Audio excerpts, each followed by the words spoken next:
호주야 클럽 TV 여러분 안녕하세요. 호투박입니다. 자, 모처럼 호투박이 영상 상담인데요.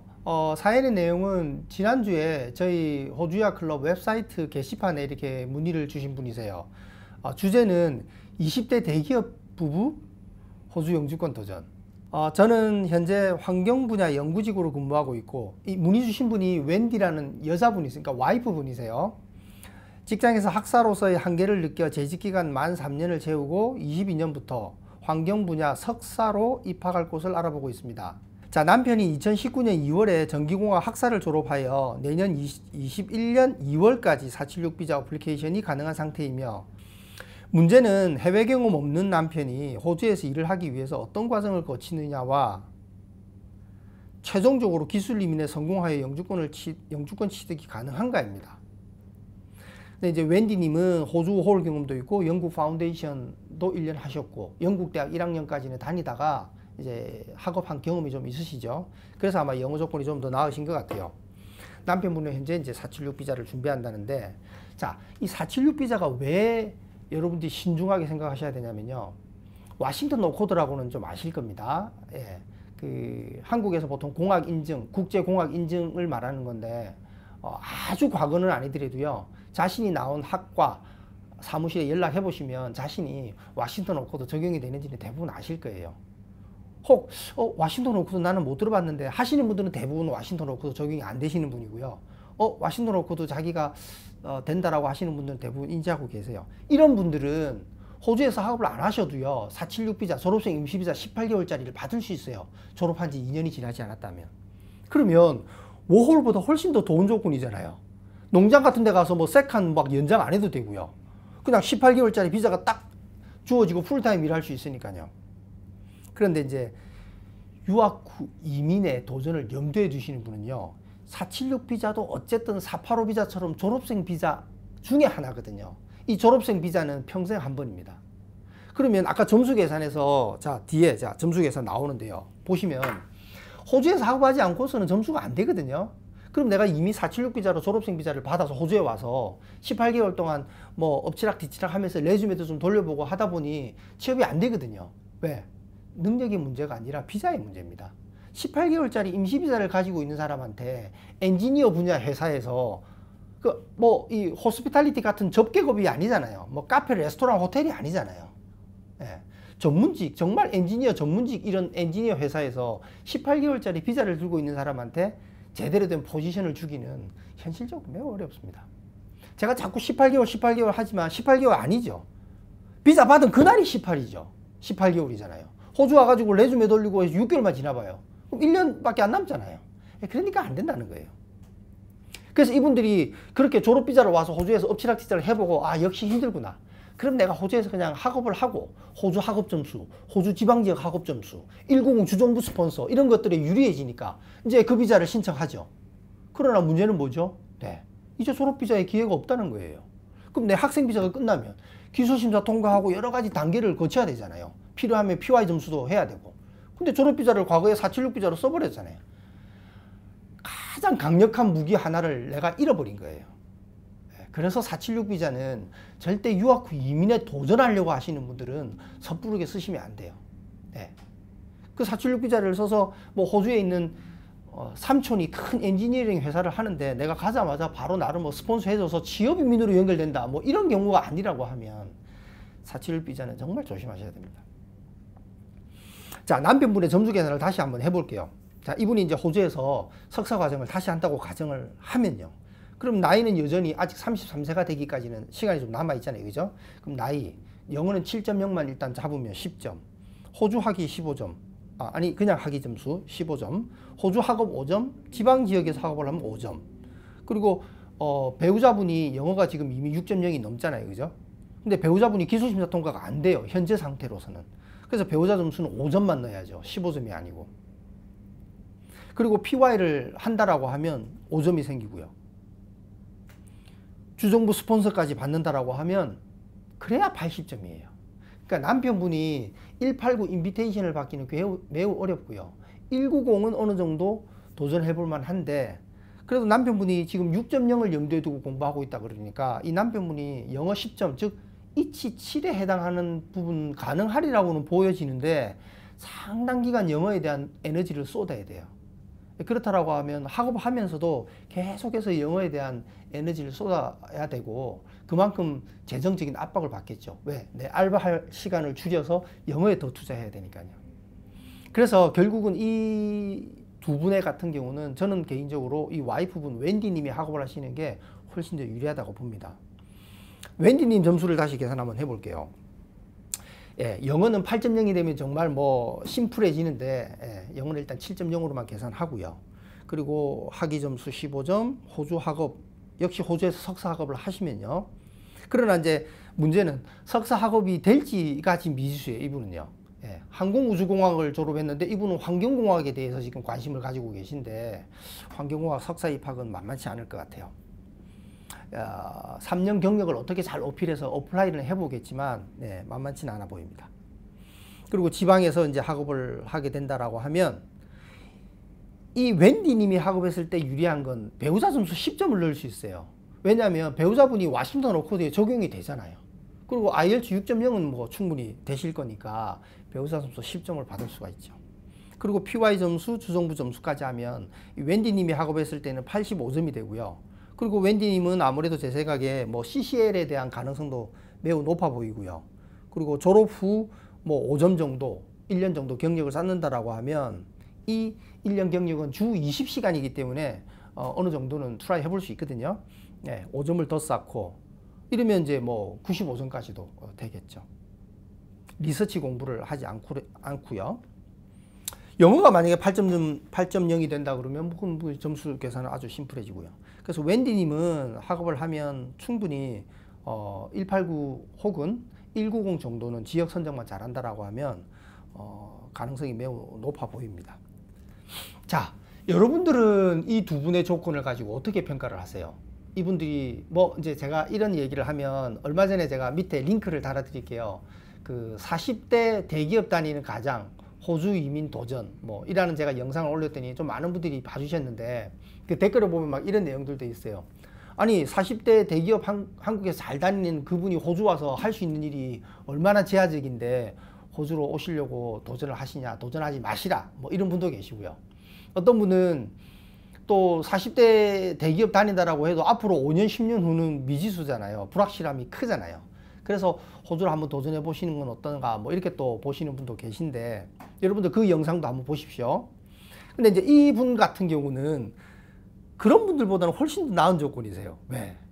33세가 되기까지도 아직 여유가 있고 두 분 모두 아직 20대고 네. 그리고 한국에서는 학사학위가 이미 또 있으시고 예. 그래서 여러분들이 이와 비슷한 커플인 상태에서 호주에 도전을 한다라고 하면요.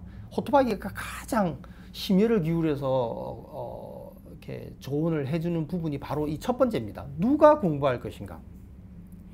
이게 제 의견하고 커플들 의견이 많이 상충되거든요. 대부분은 제가 상담해 보면요. 이제 뭐 자녀 계획이나 이런 것도 있을 수도 있고 또 아무래도 아직 한국 정서상 메인 잡은 남편, 그러니까 가장은 남편이 역할이 좀 크잖아요. 그러다 보니까 호주에서 앞으로도 계속 가장의 역할, 영주권 받은 다음에도 가장의 역할을 해 나갈 남편분이 학업을 하는 게 맞다라고 이렇게 보통 결정을 많이 하시거든요. 그런데 나이 조건이나 영어 조건이 우수한 사람이 공부하는 게 맞고요. 우선적으로는 나이 조건이나 영어 조건이 비슷하다라고 하면 가능하면 여자분이 공부하시는 게 호주 이민 생활에서는 훨씬 더 다양한 기회들이 오게 되십니다. 왜 그러냐면요. 나중에 영주권 받은 다음에 메인 이제 가장이 메인 이제 잡을 가지고 있는 이제 소득원은 남편이 될 가능성이 높다라고 보면 그럴수록 남편은 학교에 얽매이면 안 돼요. 왜냐하면 예를 들어서 와이프가 공부를 하잖아요. 그러면 학업 2년에 졸업생 비자 기간 해서 다 이민 준비를 해 나가야 되잖아요. 그러면 뭐 3년 4년은 금방 갑니다. 그러면 그동안 이 남자분이 대단한 영어 실력이 아니라고 하면 호주에서 할 수 있는 일들은 여러분들 다 뭐 5월이나 학생 비자 경험이 있으신 분들은 예상이 될 겁니다. 주로 몸 쓰는 일이 좀 돼요. 그러다 보니까 이 4년 정도 기간 동안요. 이 남편은 와이프를 경제적으로 서포트해야 되니까 다양한 일들을 하게 돼요. 예, 정말 뭐 딜리버리부터 시작해서 뭐 이렇게 현장 기술직의 무슨 뭐 어시스턴트라 그러죠. 뭐 시다 같은 이런 역할도 하게 되고요. 뭐 정말 뭐 레스토랑이나 카페 같은 데서 뭐 서빙을 할 수도 있고요. 정말 다양한 일을 하게 되거든요. 그러다 보면 3, 4년 좀 지나면요, 상당수 학생들은요, 이 학생의 배우자인 분들은요, 비즈니스를 오픈해서 자기가 뭐 카페 운영을 하고 계신 분도 계시고요. 저희 학생 중에는 지금도 제가 종종 연락을 하는데, 와이프분이 공부하는 동안 이분이 원래 한국에서는 그 아파트 관리소장이었어요. 작은 단지이긴 했었는데 거기에 이제 관리소장 역할을 했었는데, 호주 가니까 할 게 없잖아요. 영어도 안 되고. 그래서 이분이 제가 어드바이스 드려가지고, 이분이 특이하게 이제 한국에서도 대형 운전면허증이 있었어요. 그래서 호주에서 트레일러 운전면허를 따가지고요, 브리스번하고 시드니를 왔다 갔다 하는 장거리 트럭을 운전했거든요. 수입 정말 괜찮죠. 사실 그 장거리 트럭은 대단한 뭐 노하우나 기술이라기보다는 체력이거든요. 뭐 이런 것처럼 여러 가지 일들을 남편분이 해보게 되고, 결국 나중에 영주권이 해결될 때쯤이면 이 사람은 이미 호주 사회를 정말 다 파악을 다 해 나가게 돼요. 그래서 자기가 앞으로 뭘 해서 이제 호주에서 생활해 나갈 것인가에 대해서는 좀 뚜렷한 길이 보이게 되죠. 그러나 메인 소득원이 될 이 남자가 학업을 하게 되면요, 그동안 계속해서 영주권을 위해서 오로지 달려만 갔기 때문에 정작 영주권을 딱 받고 난 다음에는 자기가 영주권을 받기 위해서 했던 그 공부대로 계속 해 나가면 되는데, 그건 어느 사회나 마찬가지잖아요. 자기가 전공했던 분야를 다 살려나가서 이렇게 나가는 경우도 있지만, 호주 역시 그렇지 못한 경우도 많거든요. 여러 가지 이유는 있습니다. 공부하는 여러분들한테는 실컷 공부했는데 그 분야로 진출을 못하면 그럼 뭐야? 이렇게 생각하실 수 있는데, 꼭 그렇게만 생각할 게 아닙니다. 호주 현실도 자세히 살펴보면요, 여기는 워낙 그 직업에 대한 어떤 뭐라 그럴까, 한국처럼 직업에 대한 어떤 상하관계를 보는 게 아니기 때문에, 한국 분들만큼의 어떤 성실함만 가지면 사실은 영주권만 해결돼 있어도 할 수 있는 일들은 꽤 많거든요. 수익 차이도 그렇게 안 납니다. 자기가 전공을 살려서 나가는 거랑 그렇지 않은 거랑 뭐 소득의 차이가 엄청 나야 되는데 그렇지 않아요. 그래서 누가 공부할 것인가는 커플이 유학 후 이민에 도전할 때는 가장 핵심 요소입니다. 자, 두 번째, 웬디님이 환경공학 석사가 가능할지, 요거는 이제 적정한 대학을 찾아서 이력을 어떻게 잘 어필해서 지원을 해봐야 되겠죠. 네. 이건 지원해보고 뭐 그 결과에 따라서 이제 판단하면 되고요. 그리고 지역에 따라서 이제 배우자의 서포트 환경이 다르죠. 예를 들어서 이렇게 커플이 왔는데, 뭐 예를 들어 제 얘기대로 와이프분이 공부한다. 그럼 이 남편분의 적응력이나 영어 능력 이런 거에 따라서 아주 작은, 그러니까 지방 지역 학업 점수를 위해서 너무 작은 도시를 가게 된다 그러면 이 남편분이 할 수 있는 일의 어떤 종류가 확 줄어요. 시드니, 멜번, 브리스번 같은 대도시에는 또 할 수 있는 일이, 심지어는 영어를 못해도 할 수 있는 일들이 아주 다양해지거든요. 그러나 이제 유학 후 이민에 도전하기 위해서는 지방 지역 학업 점수 190의 가능성을 절대 놓칠 수 없으니까 지방 지역으로 가야 되겠죠. 간다 하더라도 이 배우자 같은 경우가 서포트를 해야 되잖아요. 경제적으로요. 한국에서 계속 몇 년째 뭐 생활비까지 갖다 쓸 수는 없잖아요. 학비까지는 뭐 벌어서 조달을 못한다 하더라도 생활비 정도는 충분히 공부하지 않는 그 배우자가 알바를 통해서 충당하거든요. 다만 그 지역에 따라서 이제 편차가 있죠. 저희 학생들 중에 몇몇 학생들은요, 아주 지방 지역에 있는 정말 작은 도시에서 공부했을 경우에는 그 배우자가 마땅히 일할 게 없어서 차로 뭐 한 4시간, 5시간 떨어져 있는 곳까지 나와서 이렇게 알바를 하고, 이런 말 그대로 호주에서도 진짜 뭐 주말 부부도 아니고 뭐 월말 부부처럼 이런 상황이 펼쳐지기도 해요. 그럼 참 어렵잖아요. 공부하시는 분도 심적으로 좀 힘들고, 일하시는 분도 내가 뭐 하는 건가, 지금 우리 가족끼리 정말 내 와이프랑 정말 꿈 같은 생활을 꿈꾸고 왔는데 호주까지 와서 이렇게 떨어져서 이렇게 지낸다는 건 또 힘들잖아요. 저희 학생 중에 뉴 잉글랜드 윤이라고요, 시드니에서 차로 한 5시간 반 정도 떨어져 있는 대학이 있거든요. 거기서 공부하는데, 그 남편분이 그 인근에서 이제 괜찮은 잡을 찾아서 일을 하시는 분도 계신데, 작은 도시다 보니까 마땅한 일자리가 없어서 뉴캐슬이나 시드니까지 나와서 이렇게 일을 하는 경우가 있어요. 그 경우는 처음에는 주말마다 왔다 갔다 하지만 5시간씩 거리를 매 주말마다 왔다 갔다 한다는 건 만만치 않아요. 예, 그래서 한 달에 한두 번 보고 뭐 이런 경우도 있어요. 그건 좀 안타깝죠, 그죠? 그리고 학업 시기, 서로 다른 입국 시기, 이거 아주 중요합니다. 지금 두 분은 너무나 안정적인 한국에서 대기업에 두 분 다 다니고 있잖아요. 그리고 유학 후 이민을 호주에 한날 한시에 동시에 입국하게 되면요, 경제적인 압박을 받게 돼요. 이분들이 지금 20대 후반이기 때문에 무슨 쌓아놓은 재산이 엄청나지는 않을 거 아니에요. 이제 뭐 직장 생활 뭐 3년 차다, 2년 차다 이러시니까. 그러면 뭐 두 분 중에 한 분이 석사 학업을 하신다. 그 학비 정도는 뭐 마련이 돼 있겠죠. 뭐 전세금을 빼오시든지 뭐 반전세일 수도 있고요. 아직 연령대가 좀 20대니까. 그런데 꼭 두 분이 동시에 올 필요는 없잖아요. 예. 조금 뭐 한 6개월 정도 떨어지더라도요. 그러면 학업하시는 분이 먼저 오셔서 처음에는 사실은 뭐 학업에 이렇게 올인해야 되거든요. 호주에서 공학 석사를 한다는 건 만만치 않아요. 그러면 예를 들어서 뭐 이 웬디님이 공부한다. 그럼 남편분은 한국에서 지금 철도 회사에 잘 다니고 계시니까 한 6개월 정도 직장 생활을 더 이어 나가시다가 웬디님이 호주에서 이제 어느 정도 집도 구해놓고 다 세트를 한 다음에 그때 이제 남편분이 온다 그러면 훨씬 더 소프트 랜딩이 되죠. 네. 처음 두 분이 오면요, 처음부터 이 두 분이 어코모데이션 임시 숙소 찾고 뭐 하는 것도 힘들잖아요. 근데 웬디님 혼자 온다 그러면, 학생 혼자 온다 그러면 뭐 일단 이런 지방 지역 같은 경우는 대학 기숙사에 뭐 주에 200불로 대학 기숙사 웬만한 데 다 들어가거든요. 그럼 대학 기숙사 같은 데 들어가서 생활하면서 한 학기는 공부에 풀리 이렇게 집중하고요. 그리고 이제 배우자가 들어올 쯤에 이제 적정한 사이즈에 적정한 위치에, 왜 이미 이제 한 학기쯤 지났으면 다 파악이 되거든요.